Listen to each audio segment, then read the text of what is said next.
السلام علیکم ورحمۃ اللہ وبرکاتہ۔ مرقات کے آج کے درس میں ہم فصل موضوع کل علم ما یبحث فیہ عن عوارض الذاتیہ اس عبارت سے پڑھیں گے۔ تو آج ہم موضوع علم مطلقی موضوع کی تعریف اور اسی طرح علم منطق کا موضوع کیا ہے یہ تو ہم نے پہلے درس میں بھی پڑھا تھا، لیکن کتاب میں آیا ہے تو پھر دوبارہ ہم پڑھیں گے۔ اسی طرح علم منطق کا غرض اور غایہ کیا ہے، اور پھر ایک فصل آ رہا ہے اس میں ایک اعتراض ہوتا ہے اور اعتراض کا جواب۔ بس مختصر سا درس ہم آج کریں گے۔ پہلے فصل میں موضوع کل علم ما يبحث فيه عن عوارضه الذاتية له كبدن الإنسان للطب والكلمة والكلام لعلم النحو، فموضوع المنطق المعلومات التصورية وتصديقية لكن لا مطلقا بل من حيث أنها موصلة إلى المجهول التصوري وتصديقي۔ اس فصل میں مصنف نے علم منطق کی موضوع اور اسی طرح مطلق کے موضوع کی تعریف کی ہے۔ مقدمے میں ہم نے شروع میں پڑھا تھا کہ مقدمے میں تین چیزیں بیان کی جاتی ہیں عموماً۔ تعریف، علم کی تعریف بیان کی جاتی ہے، اسی طرح علم کا غرض اور غایہ بیان کیا جاتا ہے اور موضوع بیان کیا جاتا ہے۔ تو تعریف تو پہلے درس میں ہم نے پڑھ لی تفصیل کے ساتھ۔ اب اس فصل میں ہم موضوع پڑھیں گے، پھر اس کے آگے غرض اور غایہ آئے گا۔ تو پہلے مطلق کی موضوع یعنی موضوع کا مطلب کیا ہے، پھر اس کے بعد ہم پڑھیں گے کہ علم منطق کا موضوع کیا ہے۔ موضوع اسے کہتے ہیں، ہر علم کا موضوع ہوتا ہے۔ موضوع یہ ہے یعنی علم میں جس شے کی عوارض ذاتیہ سے بحث کی جائے اسے موضوع کہتے ہیں۔ یعنی ہر وہ چیز، ہر وہ علم جس میں کسی چیز کی عوارض ذاتیہ سے بحث کی جائے اسے موضوع کہتے ہیں۔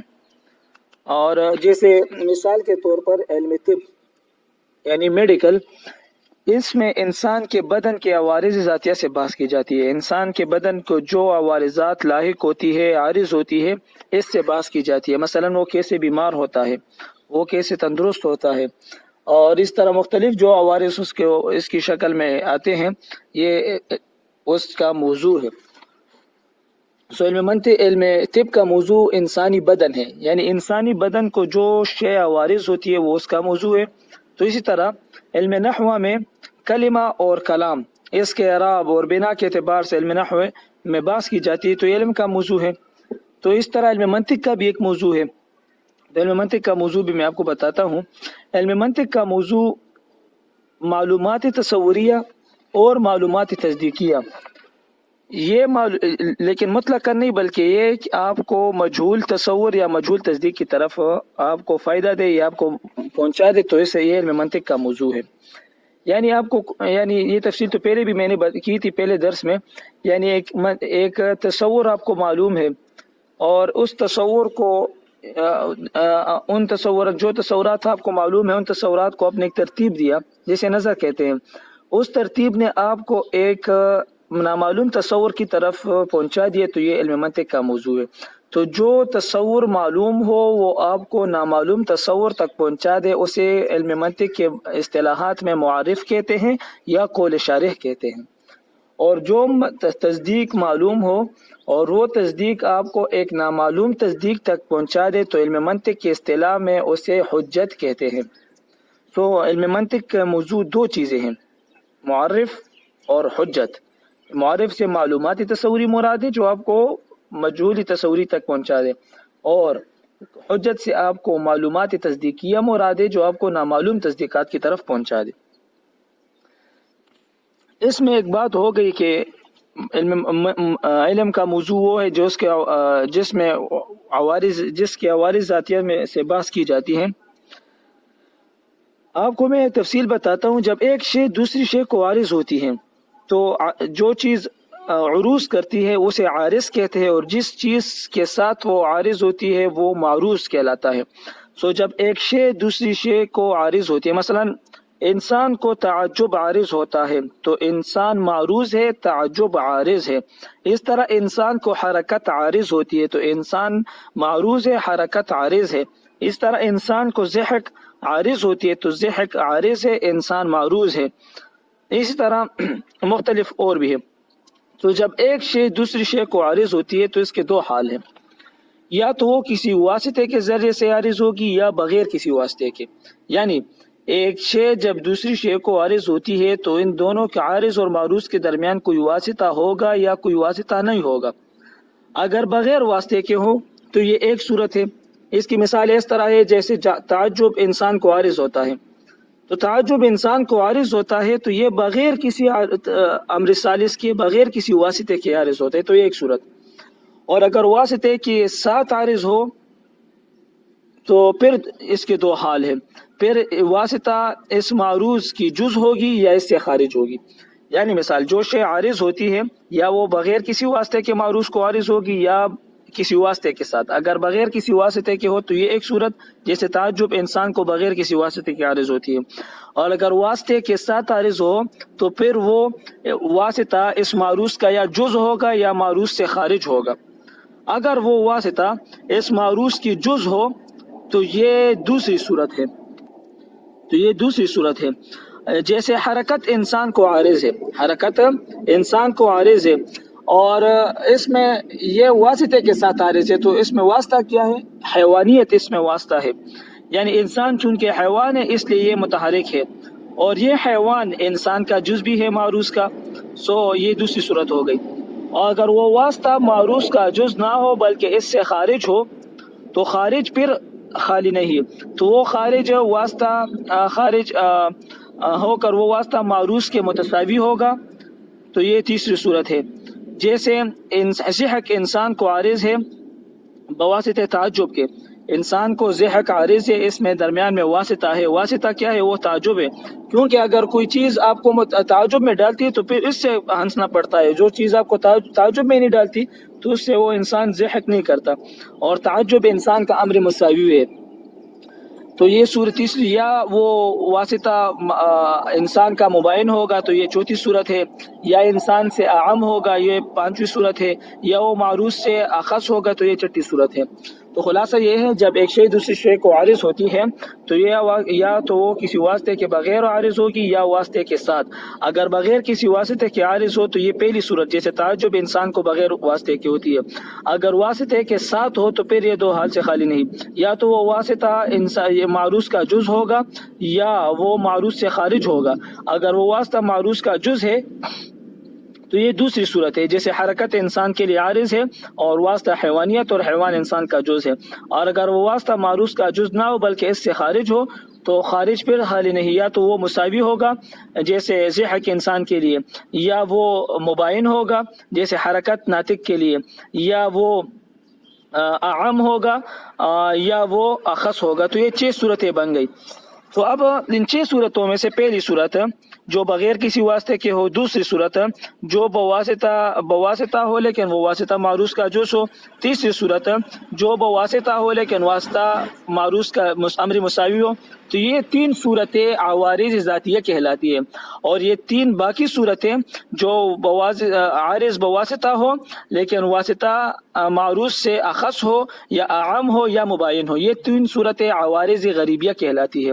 تو علم کے اندر جن عوارض ذاتیہ سے بحث کی جاتی ہے وہ علم موضوع کہلاتے ہیں۔ عوارض ذاتیہ، عوارض غریبہ سے علم کے موضوع میں بحث نہیں کی جاتی۔ تو یہ علم منطق کا موضوع ہو گیا۔ اب عبارت کی طرف آپ دیکھ لیں، موضوع کل علم، علم منطق موضوع ہر علم کا موضوع ما وہ چیز ہوتی ہے یبحث فیہ عن عوارض ذاتیۃ لہ کہ اس علم میں اس کے عوارض ذاتیہ سے بحث کی جائے، کا بدن الانسان للطب جیسے بدن انسانی علم طب کے لیے، والکلمۃ والکلام علم النحو اور کلم و کلام علم نحو کے لیے۔ فموضوع المنطق، تو منطق کا موضوع المعلومات التصوریۃ و تصدیقیت، معلومات تصوریہ اور تصدیقیہ ہے، لیکن لا مطلقا، لیکن مطلقا نہیں، بل من حیث انہا موصلۃ الی المجہول تصوری و تصدیقی، بلکہ اس اعتبار سے کہ وہ مجہول تصوری اور مجہول تصدیقی تک پہنچانے والی ہو۔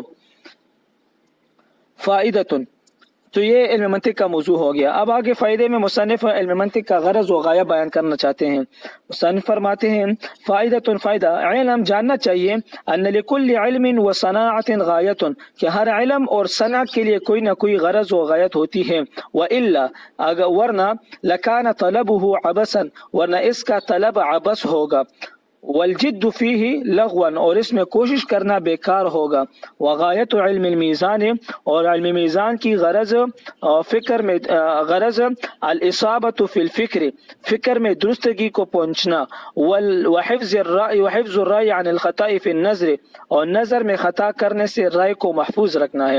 سو علم منطق کا غرض یہ ہے صیانت الذہن عن الخطأ فی الفکر، یعنی اپنے ذہن کو فکر میں خطا سے بچانا، یا الاصابۃ فی الفکر یعنی فکر میں حق تک پہنچنا، وحفظ الرأی عن الخطأ فی النظر اور نظر و فکر میں کی غلطی سے بچنا، یہ علم منطق کا غرض اور غایہ ہے۔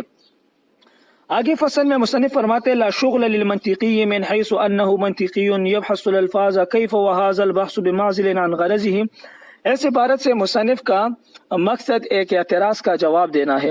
اعتراض یہ ہوتا ہے کہ اب مصنف مقدمے میں علم کے تعریف موضوع غرض بیان کی گئی، اب آگے مصنف دلالت کی بحث شروع کرتے ہیں۔ تو اعتراض یہ ہوتا ہے کہ دلالت جو ہے یہ الفاظ کے قبیل سے، کیونکہ دلالت لفظ کے اوصاف میں سے ہے اور دلالت لفظ الفاظ کے قبیل سے ہے، معنی کے قبیل سے نہیں، اور حالانکہ منطقی حضرات تو معانی سے بحث کرتے ہیں، منطقی حضرات تو الفاظ سے بحث نہیں کرتے۔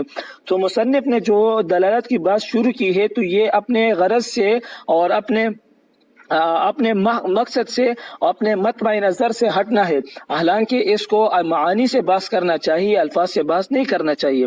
تو اس کے جواب میں مصنف نے فرمایا کہ منطقی بالکل آپ کی بات درست ہے کہ منطقی حضرات معانی سے بحث کرتے ہیں، الفاظ سے بحث نہیں کرتے، لیکن منطقیوں کا نظریہ، منطقیوں کا مطمع نظر، مقصد معانی ہوتے ہیں، الفاظ نہیں ہوتے۔ بالکل آپ کی بات درست ہے، لیکن الفاظ سے بحث کرنا یہ منطقیوں کے لیے ضرورت ہے۔ ضرورت اس لیے ہے کہ معانی کو سمجھنے کے لیے آپ کو الفاظ سیکھنے پڑتے ہیں، پہلے آپ کو الفاظ سیکھنے پڑتے ہیں، الفاظ کی بحث کروائی جاتی ہے، اس کے بعد پھر معانی پر آتے ہیں۔ تو یہ الفاظ کی بحث جو ہے یہ معانی کے لیے موقوف علیہ ہے، یعنی معانی کا سمجھنا ان الفاظ پر موقوف ہے، اور آپ کو یہ بات معلوم ہے کہ موقوف علیہ موقوف سے مقدم ہوا کرتی ہے، اس لیے معانی کو الفاظ کو معانی سے پہلے لائیں اور الفاظ کا بحث منطق میں ہے۔ عبارت کی طرف دیکھ لیں، لا شغل للمنطقی، منطقی کو کوئی لگو نہیں ہے، من حیث انہ منطقی بحیثیت منطقی ہونے کے، یبحث الالفاظ کہ وہ الفاظ سے بحث کرے، کیف اور یہ ہو کیسا سکتا ہے، وهذا البحث بمعزل عن غرضه وغایته، حالانکہ یہ بحث منطقی کی غرض اور غایت سے الگ ہے، ومع ذلك اور اس کے باوجود فلا بد له من بحث الالفاظ، منطقی کے لیے ایسے الفاظ کی بحث ضروری ہے، الدالت علی المعانی جو معانی پر دلالت کرنے والے ہو، لان الافادۃ والاستفادۃ موقوفۃ علیہ، کیونکہ فائدہ پہنچانا اور فائدہ حاصل کرنا دونوں اس پر موقوف ہے، ولذلك يقدم بحث الدلالت والالفاظ فی کتب المنطق، اسی وجہ سے دلالت اور الفاظ کی بحث کتب منطق میں پہلے لائی جاتی ہے۔ اس میں ایک اعتراض ہو گیا، اس کے بعد اب دلالت کی بحث شروع ہوتی ہے، ہم اس درس کا دلالت کی بحث انشاءاللہ اگلے درس میں کریں گے۔ اگر آپ لوگوں کو میرے نوٹس جو میں رجسٹر میں لکھا کرتا تھا، اگر آپ لوگوں کو وہ چاہیے تو مجھے آپ کمنٹس میں بتا دیں، میں آپ لوگوں کو سینڈ کر دوں گا، اور اگر نہیں چاہیے تو بس اسی طرح درس درست ہے۔ پھر اس عبارت میں ایک مصنف نے ایک بات کی ہے، لا شغل للمنطقی من حیث انہ منطقی، کہ منطقی کے لیے منطقی ہونے کی وجہ سے الفاظ کی بحث کی ضرورت نہیں ہے۔ آپ نے یہ کہا کہ منطقیوں کو الفاظ کی بحث سے لگو نہیں ہے، بلکہ صرف ضرورت کے تحت ان سے بحث کرتے ہیں، حالانکہ جب منطقی صرف و نحو پڑھاتے ہیں تو اس وقت بالکست الفاظ سے بحث کرتے ہیں. تو آپ یہ کس طرح کہہ سکتے ہیں کہ منطقی حضرات الفاظ سے بحث نہیں کرتے بلکہ وہ ضرورت کے وقت کرتے ہیں؟ صرف و نحو میں تو وہ بالکست وہ الفاظ سے بحث کرتے ہیں. سو مصنف نے فرمایا لا شغل للمنطقی من حیث انه منطقی، یعنی منطقی ہونے کی حیثیت سے الفاظ کی بات سے لگو نہیں. البتہ جب صرف پڑھاتے ہیں تو صرفی حیثیت ہے، نحو پڑھاتے ہیں تو وہ نحوی حیثیت ہے، اس لیے وہ ان سے بحث کر سکتے ہیں. تو یہ آپ کا درس مکمل ہو گیا، اور انشاءاللہ اگلے درس میں ہم دلالت پر بحث کریں گے. اگر آپ لوگوں کو میرے نوٹس چاہیے تو آپ مجھے کمنٹس میں بتا دیں، میں آپ لوگوں کو سینڈ کر دوں گا. والسلام.